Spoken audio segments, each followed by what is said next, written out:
in the zip line, that shit looked fun as fuck. Molly looked like she was just having the time of her life. Her wig was flying around. If Issa has to decide between Lawrence and Nathan, who do you think she'll pick? Even if I did have crotchless underwear on, even no underwear on, I've never held my booty cheeks open to get my butt ate. Have you? It's the after party, Miko after party, Jill after party, the after party. It's the after party, Miko after party, Jill after party. It's the after party. What's up? I'm Miko Grimes. I'm Jill Monroe. And welcome to the after party. Welcome back, Jill. Welcome back, Miko. We're a day late for obvious reasons. There was a big holiday here in America. Memorial Day was yesterday. How'd you spend your Memorial Day? In the house. I'm still social distancing. Y'all can be brave. I am not brave yet. So it was a holiday. It was chill though. I had a nice time. So is LA still closed though? No, it's opening back up, you know. There's certain beaches that are open, not the parking lots. They're slowly but surely opening more things, but I'm going to wait and let that first wave hit, and y'all go ahead and check it out. I was in the first wave this weekend. Well, Florida actually opened May 18th, but we're on phase 1. And so I went to 3 different restaurants this weekend. I stayed at my condo on the beach. I was supposed to have a yacht party yesterday, but it rained like it was a hurricane coming. So I just stayed in the house and watched TV shows with my friends. But what was it like at the restaurants? So they have like these touchless menus now where there's a little scanner on your table and you wave your picture. You do a picture on your phone and you wave it over and the menu pops up. So you don't touch any menus. You tell them off of your phone what you want and they come over. They have masks and everything. They also have touchless service where all of your food comes in to-go containers. And the only people that are touching it is a chef that's cooking it. He's putting it in the to-go and they put it on a cart and someone wheels it over there to you and you pick it up off the cart.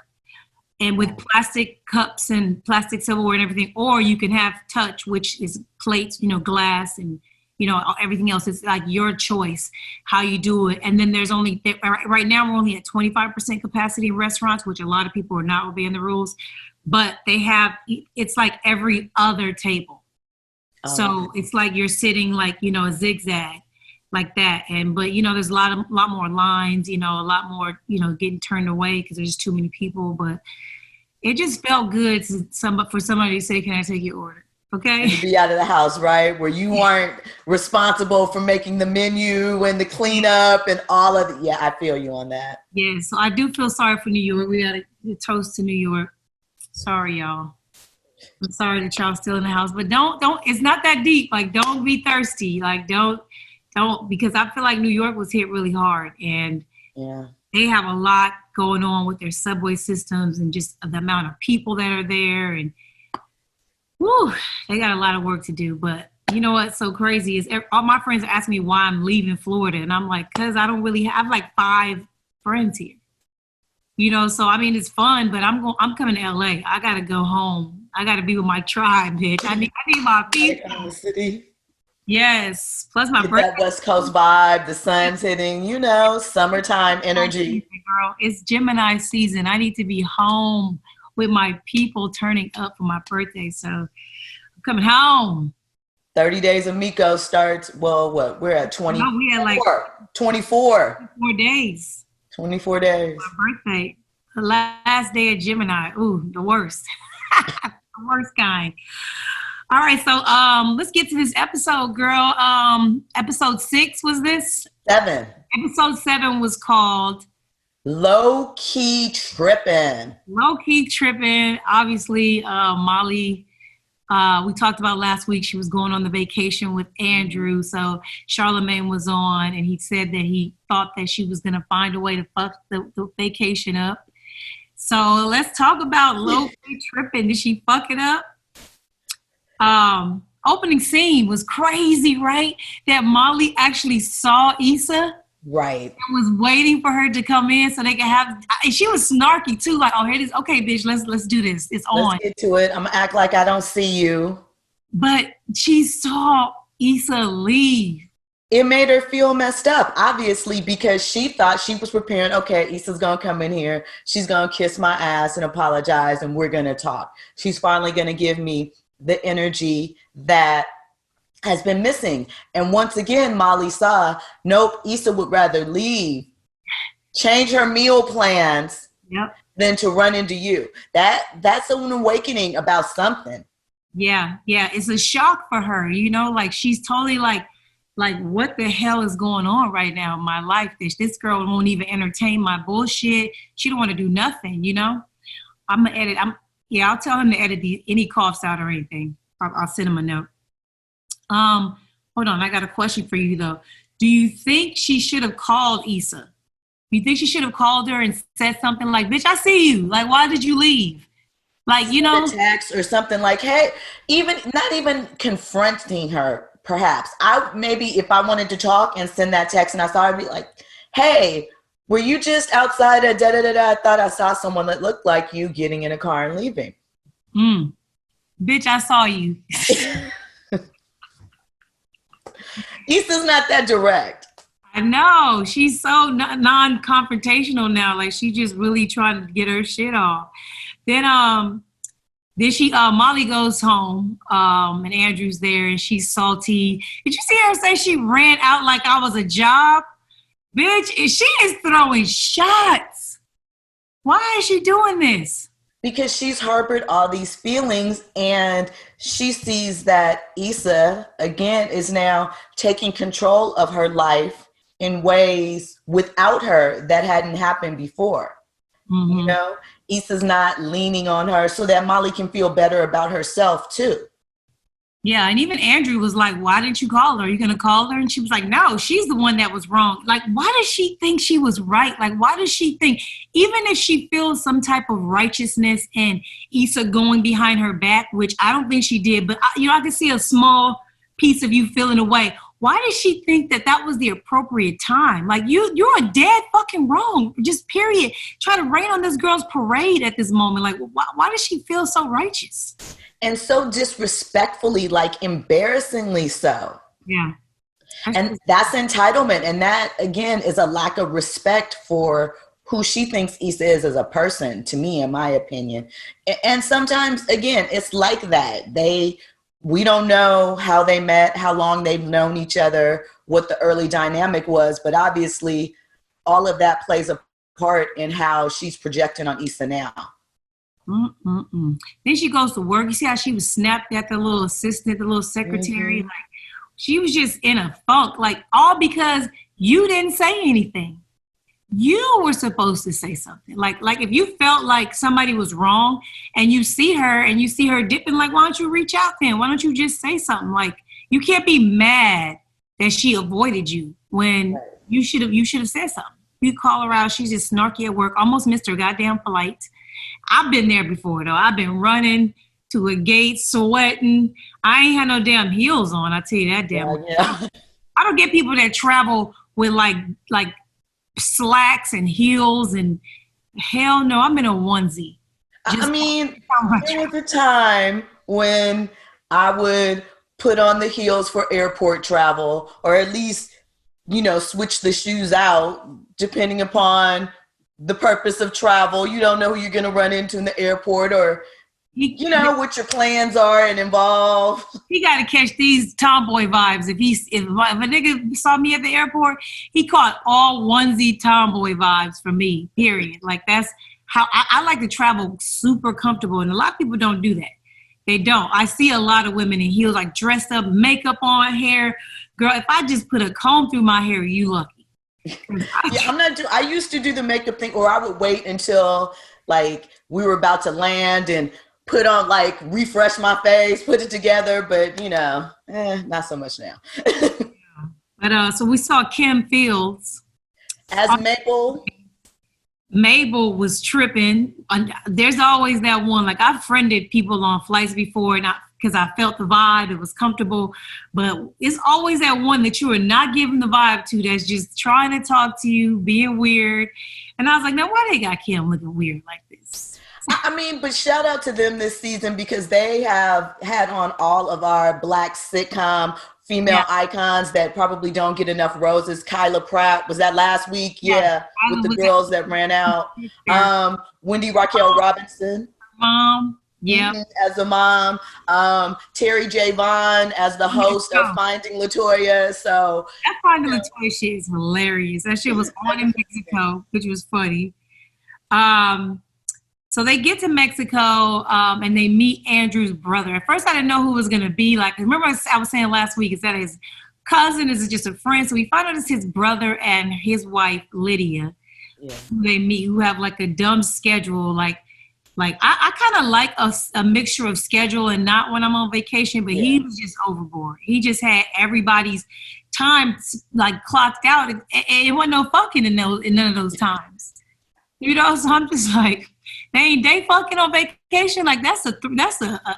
That's a go. On vacation, they fucking, yeah. And he had all the shit planned out. We find out, you know, they call Andrew's gingerbread man. I didn't get it. Did you get it? I didn't get it. It was it was dead ass over my head. But Lydia was thirsty after Molly. Hella compliments, being weird. Did you think that was weird? I mean, here's the thing. I have seen women, and it's funny, and I think that this is something that the show was getting at when they talked about the subtle racism and things like that.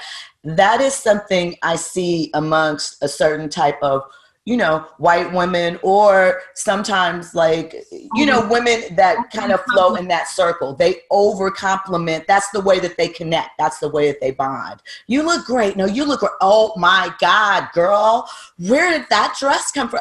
You know, that whole thing. So it was annoying. It was annoying the shit out of me, but I was interested to see how Andrew's going to act around his brother, because, you know, he's slowly peeling these layers of his life to Molly, like, you know, giving her what the bitch been asking for, you know? Right.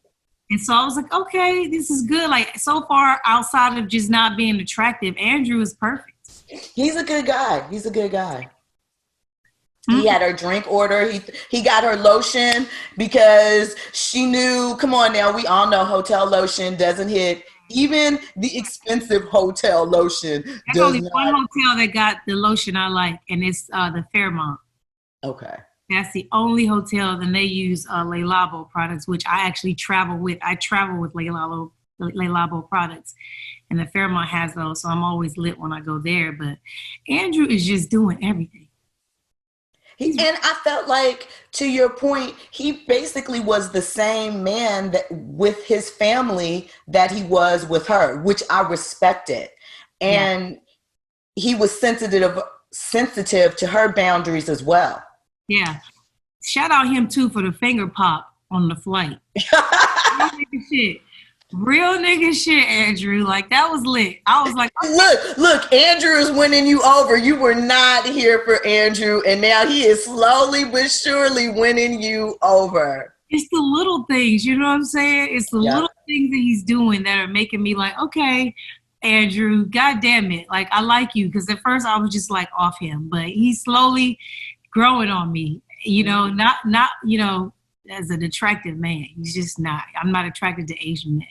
But he's a good man. Yes. He's for Molly. And then he really won me over when Molly pulled out this book. First of all, it looked good on her, but it was a bullshit ass outfit. No shade. It was a bullshit ass outfit and that little thing of lube. And Andrew had fucking anal beads. Look. He had a kid. Lilo is the shit, by the way. Let me tell you. What is Lilo? The very first one he dropped. That's a vibrator. I have the shit. Recommend the Lilo. Lelo is how it's spelled. But yes, but Andrew was with all the shits. He made her look dumb. Like, she thought she was about to be a freak with that little outfit and that lube. And I'm just like, man, like, let me not say that. He's showing her another side of life. Yeah, but I didn't know people still use lube. Like, what? Do they? I think maybe that's for anal. Is that for anal? Is that why I don't use? Probably. Because she seemed to enjoy butt play. That seemed to be her thing. Yeah, maybe that's because she wanted the dick in the butt, and I don't play that game. So maybe that's why I don't have. I mean, she she had him all up in her. Girl, ass tasting scene was interesting to me. Yes. But what was more interesting is that Andrew was not impressed with her little outfit and her little. He was just like, "That's it." Oh, try to play it off and everything. So next scene was the 3-mile run up the mountain. What did you think about that scene? I mean, here's the thing. Obviously, she needed some of that regimen to pull her out of always feeling the need to be in control and being able to run over people and run things. So I think in some ways it was obviously good for her because when she got to the top, she felt really good about seeing the view. Ziplining, I have never been ziplining. I want to go. I don't know how far it was across. I would have to know all of that information before I dialed in, but I'm into ziplining. Like, I don't mind hikes. I've been rock climbing, so I'm into that stuff, but I need to know the specifics so that I can feel comfortable. What's your safety record like? Little things like that, but I'm down. Okay. So I'm glad it got her out of her comfort zone. Yeah, I'm more adventurous. I don't ask none of those questions. Like, I'm not jumping out of the planes or nothing like that, but I would definitely zip line. Yeah, that looked fun. That looked like my type of date. Like hiking, I would probably have been racing his ass up the hill. And then the zip line, that shit looked fun as fuck. Molly looked like she was just having the time of her life. Her wig was flying around. Like she was just enjoying herself, like. And then they went to dinner. Remember, they was dancing on the dance floor, having a good time. Mabel just is everywhere. Mabel was on the hike, talking about see y'all at dinner. And I'm like, who invited Mabel to dinner? Well, because they're at a resort. And, I looked it up. It is Grand Velas Riviera and Reed. So that is not who you're invited, bitch. Don't be like, see you at dinner, like we gonna all meet there at the same time, Mabel. Like that shit was at the table. She played her role of annoying stranger quite well. She did. What else happened? Oh, Nathan called 3 times when they came up to the room, remember? Yep. When Nathan called, he called back because the garage wasn't open, whatever. We hear Issa in the background and Molly just from a blissful day, having the time of her life, as soon as she hears Issa's voice, boom, instantly. Yes. She's salty. She's aggravated. Her face is screwed up. Like she's ugly. And it's like, damn, bitch. Like you that bothered? Like you on vacation. That's a hater. Because it doesn't, once again, it absolutely doesn't concern you. Yeah. Like nothing. Why do you care if she's with Nathan, if they just fucking, like, she's calling her messy. And I think that's messy. I think it's messy to keep calling someone messy to your marriage. You've already said it. How many more times are you going to say it? Like, just let her live. You should have just been quiet. She didn't know you were on the phone. Or you were there. I'm sure she probably thought it, but she didn't yell out nothing. She didn't get on the camera. Like she was looking at the skip it. She didn't care. She's living her life. She didn't care. Right. So Andrew, of course, won me over again. Got her off the vibe with foot rub. I'm a sucker for a foot rub, bitch. Let me tell you. I'm like, look at Andrew. Like, that's one of my things. That's like one of my foot rubs is like an on switch, And I'm like, look at Andrew. Like, why is he impressing me like this? So then Molly goes in there, puts her little lingerie on. And we've already questioned her sex scenes because of her virginity. What did you think of this scene where first of all, the underwear were not crotchless. Okay? They were not. Right. What was she opening? Her booty? Yeah. In underwear? I mean,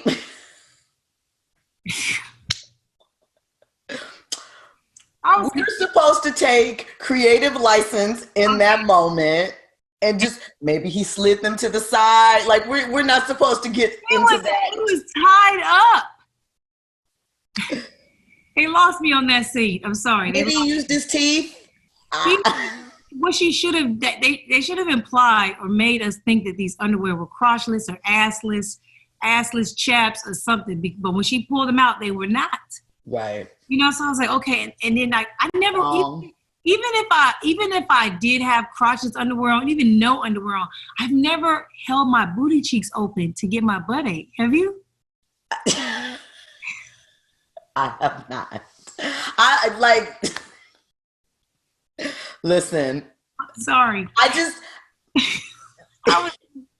was confused. I don't know. I guess there's different ways to approach it. I just don't know if that's the way to do it. I don't know. I dead ass wrote, ask Jill, has she ever held her butt cheeks open on someone's chest so it could be eaten? Okay, so. Oh, man. So back to the show. So they have, she get her ass ate or whatever, and I'm imagining some anal took place, and she brought that lube. And so next scene, we're outside at the pool. So you go ahead and break this down. Give me your synopsis on what happened in the pool. So they're in the pool, shout out to Molly's bathing suit there. I think that was one of the cute ones. I think that one was cute, right? So they're chatting, and the subject of Andrew's sister comes up. She's in Seattle working at a shop she had a sandwich at that she liked. So she's clearly a free spirit. What is that what you think they meant by that? Because I was like, are they trying to say she's like off? Like, is she mentally ill? Is she crazy? Like, what was? I mean, I think she ate a sandwich at a shop and really liked it and got a job there. Like, that was a little weird to me. I feel like she's like one of those people, like probably doesn't have a lot of direction or focus. Could be drugs, could be a little mental illness, but she obviously isn't stable in some capacity, and they're estranged probably because of whatever action she took, because she's this whatever. We'll see that. But, water gets splashed in Lydia's eyes. She's still doing the complimentary thing and all of that. Yeah. I think that's her way of bonding. That's an easy connection point. She doesn't have to put much thought into it. She doesn't have to come up with things to discuss because she probably doesn't know what she has in common with her. So I'm just going to say, girl, you're fabulous, and we'll be friends. So she gets water splashed in her eye. Molly volunteers to go get a towel. When she walks up, there's already 2 people there getting a towel. We don't see what's happened before. We just see them being handed a towel. Now, we know it's usually policy at hotels and resorts to ask for the room key to get the towel. But in this instance, Molly felt like the woman was going hard because she was Black. We've all had those microaggressions before. Right. Like sometimes it's that. Sometimes people are really diligent about their job. I'm not sure which it was in this case, but I think that once Molly kind of pushed back, the woman definitely got on her. By the call and shit. What did you think that Molly was like tripping? Did you think the girl was tripping? Because I've been to a lot of these resorts, and I know that they're like a true stickler for the room key thing. But however, I'm dead serious when I tell you that I've actually not had my key before, and they'll just be like, oh, just one? You ain't coming over and getting 6 or 7 or 8 towels. It's just one towel.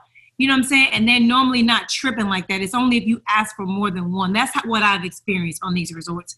And so I was just like, damn, it's just one towel, even if she don't have her key. And she's there. She in a swimsuit. She wet. Like, she's here. Like, I was just like, it was just too much for me. What'd you think? I mean, I thought that, like I said, microaggressions happen. So, of course you think you're going to go a little harder. You're doing this because I'm Black. Like, you're playing. I kind of felt like it escalated really fast with Molly, but I understand her frustration in a way. But I think that also was meant to show that, as with other things, she takes something small and blows it up. And this is a case where it may not necessarily have been small, but because I feel like she blows everything out of proportion, people kind of look at her sometimes like, Mm-hmm. You doing too much. However, when she got back to the pool and the conversation with Andrew's brother, you weren't there. So you don't know. Well, I know he came up and showed his thing, but he wasn't there beforehand to know what happened, to say without a doubt. But he was there to show his key, and the bitch gave him the towel, being slick. Right. So he saw that. She knew that he was getting the towel for her. She could have just handed it to her and be like, you know what, my bad, ma'am, here you go. But she wanted to take one more shot at Molly and try to hand it to him. So I was proud of Molly for snatching that motherfucking towel out of her hand. And I would have said, bitch, but that's me because I'm a little more ghetto. But he saw that, and that was rude. Yeah. I agree. It's been like, you know what? Maybe it wasn't racism, but she didn't have to do that too, like to add on to it after she already seen it was escalated, and he tried to de-escalate it.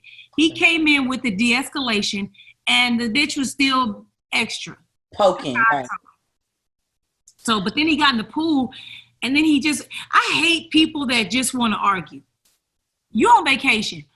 Why are we even? I'm about to Andrew was on it trying to get his brother off it. Like, yo, chill. Andrew is the voice of reason. Andrew is the cool, calm, fucking collected one. And his brother, what did he want to do? Did he want to have a race discussion with a black woman on a vacation with 3 Asian people? Like, honestly, that's what you want to have right now? Sometimes there are people like that because one, when is he going to get the opportunity to? He's not like Andrew. I doubt he has black friends. Do you know what I'm saying? And like you said, some people just want to, that's their mode of communication. They poke and they prod her. And he's obviously, because he said devil's advocate a lot. Some people don't like when you jump out the window with the devil's advocate stuff. On vacation, about racism. Like, right. You see what I'm saying? And then Lydia comes in again. Oh, girl, it wasn't about the towel. It's just because you're beautiful. She's jealous because you're fine. Like, girl, shut up. Okay? Like, I was sick of her at this point. I'm just like, girl, shut up. And the brother was getting on my nerves. And although Molly could have handled it different, I saw her exit the pool when she realized she was at her point. She's exiting the pool. And then he still took that last shot at her. It was like, ooh, I poked a nerve. It was like, that's when she was like, fuck you. Right. Like, I wasn't mad at Molly for that. I wasn't mad at her because, and she said something that I hear a lot on social media. I hear a lot of people saying that the Asian community is only people of color when convenient. Like now, like the coronavirus, when people was like discriminated against Asians just because the president said that the disease came from China. And so Asian people was catching a lot of shit. Now they see what we feel like as black people, where sometimes people like was double taking you just because you're Asian because of a virus that's spreading. And there was I think there was a couple of elderly Asian people that I saw getting beat up on social media. Like I saw a lot of Asian hate and during this pandemic and everything. And so then I saw all these things across social media saying, hey, black people, we have to understand that the Asian community, they're feeling what we feel. No, they're not. Okay? I get it, but no, the fuck is not the same. And I do feel like some of the Asian community waits for opportunities for it's cool, like a lot of the programs and things that we fought for in this country as black people. Like the Section 8 and all this, all these jobs that companies have to hire a certain amount of minorities, have to employ a certain amount of black women. Also, the Asian community and all the other of color communities have flourished off of the backs of what our people marched and fought for a long time, And I just feel like you still don't get to act like you know what it's like because like little things have happened to your community. This is a fucking epidemic. This is a pandemic on our fucking life, as black people. So I hate when people try to act like they know what it's like. You don't. I think with the Asian community, they were historically considered the model minority, the one that could assimilate more readily into situations. And they were always the ones that white people kind of held up and pointed to like, well, Asian people, their education, when they come here, they're not falling behind well, they seem to pull it together and bootstrap it up. And so I think that it creates a weird space for some of them because, as you said, they can operate in this lane where when it's convenient, they're a minority and they can get involved in things that are affirmative action issues, but they also have the benefit of being accepted into white culture in a different way. They are looked at differently than Black people are, or even Latinos, but Black people especially. There's a different kind of respect for their heritage and culture, even in some of have their heritage and culture. We were brought over here. A lot of us were already here originally, but regardless, our history was taken from us. That's why we have that crab in a barrel type of mentality. They come over here and they can get loans easily. We're here and we're still struggling to get loans, struggling to get housing, struggling to get jobs. They see Asian, they think smart naturally. So you're not us. You know what I'm saying? Like, you're just not us. It's all in a different way. But I think that part of the reason, like bringing it back to this episode and the purpose of, I feel, them writing this character into the show was to, one, bring up these points exactly that we're discussing here, and to look how it is that even in the Black community, in the upper echelons of it, we still are hit with different types of racism and microaggressions, even when we are economically equal with other minorities. So yes, we still get the bullshit. You could be on this resort paying the same amount as everybody else, and you still ain't gonna get a towel without your fucking key. And that's it right there. So, yeah. But one thing I will say, go ahead. You go ahead. It was moving on, so probably the point you're gonna bring up. Go ahead. No, I was going to talk about Molly, having they didn't get any sleep the night before, but, that whole walk on the beach thing that she did and called the therapist. Yeah. I think that she should be happy that Issa said the things to her that she said, because now sometimes you don't know that you're like this, that you don't know that these are your things until your friends say them to you, and albeit in an aggressive, rude way. But I think she started to look at herself this whole vacation and was like, damn, I do be snapping. I do, do the most. I am, that is a problematic, trait for me, and so she, it takes a strong woman to call your therapist. I have a therapist. Okay. And I've been seeing her for 3 years now, but it wasn't hard for me to do. It was more like I was ready for it. I knew that I need to speak to somebody. I got a lot of shit going on, and I can't keep talking to my friends about it because they don't live my life. They don't have the life I have. They don't experience it the way that I am. And you always just need somebody to, reel you in sometimes, tell you, how to stay on track with some shit. And I'm proud of her for actually making that phone call. We saw her develop that relationship. Was it last season? I believe she started going to her. So I think it's important because therapy is something that it's not a one-time thing or a 1 month thing per se. It's something to help you work through your process, like you said, your thoughts and your triggers, to learn how to manage them and live with them. So I was proud of her too, because it shows that she's not just detached from her actions. She is realizing that she is a part of the problem too. Yeah, because Issa had to tell her, like, you over here trying to hold the mirror up in my face. Let me hold yours up too, bitch. Like, we both got issues, know? So, it's just tough for you to, constantly telling somebody their shit and you ain't handling your own shit. So I think she had a moment where she was like, damn, I need to handle my shit before I try to tell somebody else to handle their shit. Right. So props to her for that. Vacation's over. They're flying back. They run into Lawrence. We finally see Lawrence fine ass. Right. Finally. And Lawrence is coming from San Francisco. He meets Andrew. She don't give nothing to them about who they are, how, no connect. She don't connect any dots. She just says, this is Lawrence, this is Andrew. Neither one of them asked. I love that. Because there's a lot of bitch niggas out here, girl. Let me tell you, niggas like to be messy. Who is that? How you know? Who? Right. They just like, hey, hi, all right, bye. You know what I'm saying? Yep. And then we see Lawrence make a phone call. I was sitting there like, oh my God, I hope it's Issa. I hope it's Issa. So we saw the sneak peek, and bitch. They're meeting up. I'm so pumped. Are you pumped? We're gonna see because we don't know what he's gonna say. You think he's gonna say, let's get back together? You think they're gonna be friends with benefits? I think he's gonna first tell her that him and Condola broke up. Because remember, he wasn't at the block party, so he doesn't even know that Condola was there. She only stayed for a hot minute and dipped. It's not like she had it on social media or anything. So he might not know if she knows or not. And granted, that was fucking Thanksgiving. So at least 2 months ago. Yeah, so here we are in at least February, because that was the block party. No. The block party was in January. 26th was the block party. Okay. And so we're at most a week past that, because they went right to vacation, remember? Right. So, I think he's going to say that they broke up. And I don't know if they going to fuck, okay? They fucking.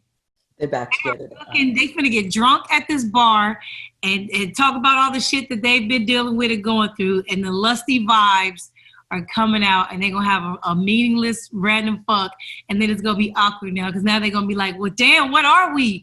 Like, should we get back together? Like, what should we do?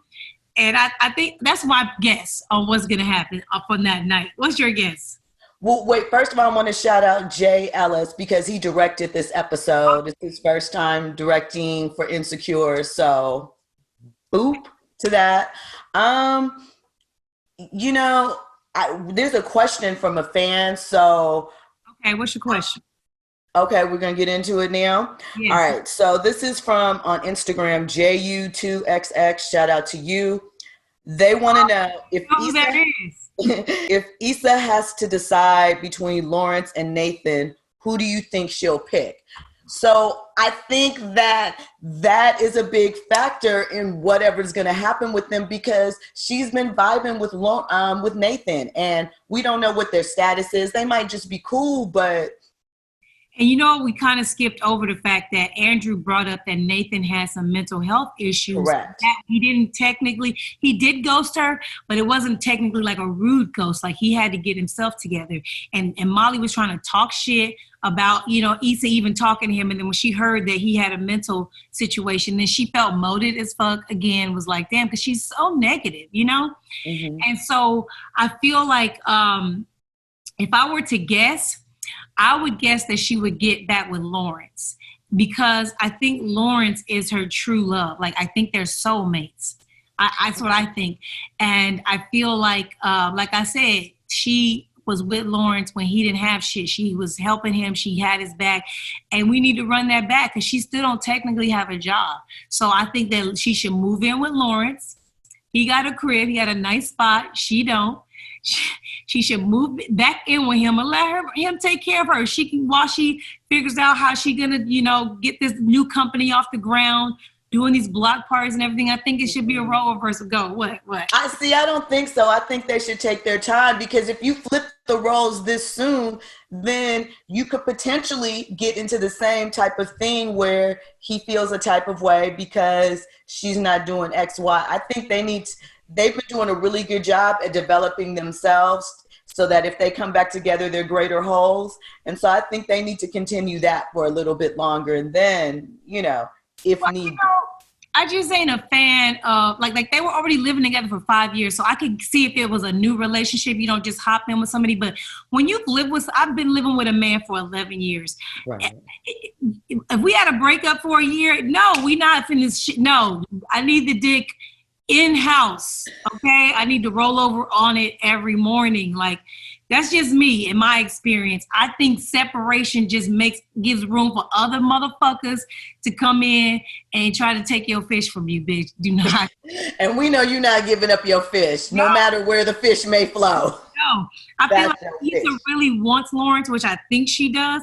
Mm-hmm. I think that she needs to, she's different now. You know what I'm saying? She's a businesswoman now. She has learned. She done fucked a couple of random dicks out here. She already know that life ain't fun. You know what I'm saying? Like, it's not lit to be out here in the streets without, consistent dick at home. And so, especially somebody that you really love and you care about, now his shit's together. He's smarter now too. He's gone through some things. I don't know. I just feel like two heads are better than one. That's what I think. Because I feel like what Nathan is doing for her as far as, triggering her and putting the battery in her back to kick off her business. I think that's Nathan's job now. I mean, not Nathan. I think it's Lawrence's job now to be that energy for her. And Nathan should just be a friend. Even though he fine, he gonna probably be the friend she cheat on. Let me stop. See, and that's why I think that they need to take some time and just slow roll it back to it. If she fucking Nathan, then yes. But if they ain't fucking, if they're just casually hanging out and chilling, I think that, if Lawrence presented it properly, if he took her on a couple of really nice dates and recorded her again, 30 days, okay? 30 days max, that's it. Like, we wrapping it up. 60 at the most, okay? And let's go. Let's try this. What we playing? I'm still waiting on the DNA test from TSA Bay. I don't know. Remember, he came in her. Oh, God. I'm hoping that still don't come back. I would hate for her to find out she's pregnant right when Lawrence is like, will you marry me? No. And this bitch pee on the stick and she pregnant. I would lose my shit. Don't do that to us, okay? Don't do that. 2 episodes left. 2 episodes left. I'm pumped. This was a good, thank you. I'm glad that we got some good content. I'm glad that we got to talk about mental health. We got to talk about race. You know what I'm saying? We got to talk about therapy. This was a great episode. It really was. See, Insecure, touching on all the topics that are relevant to us as a community, bringing us together. And plus, come on, you get the Miko and Jill touch on it. I know you love it. And shout out Andrew one more time, because if there's one thing I really like about getting fucked is being choked while I'm getting fucked. And shout out to Exhibit, choke me, spank me, pull my hair. Was choking her with the stand-up doggy style on the balcony. I was like, oh, Lord. Man, okay, I'm with it. I'm with you, Andrew. I'm rolling with you. Molly, don't fuck this up. Don't fuck this up. All right, let's get out of here, girl. Thank y'all for checking out the after party. Remember, if you have questions, hit us up. You can hit me everywhere at Stiletto Jill. Email stilettojill@gmail.com. And I'm Miko Grimes, everywhere iHeartMiko. And my email is iHeartMikoGrimes@gmail.com. See y'all next week. It's the after party. Miko after party. Jill.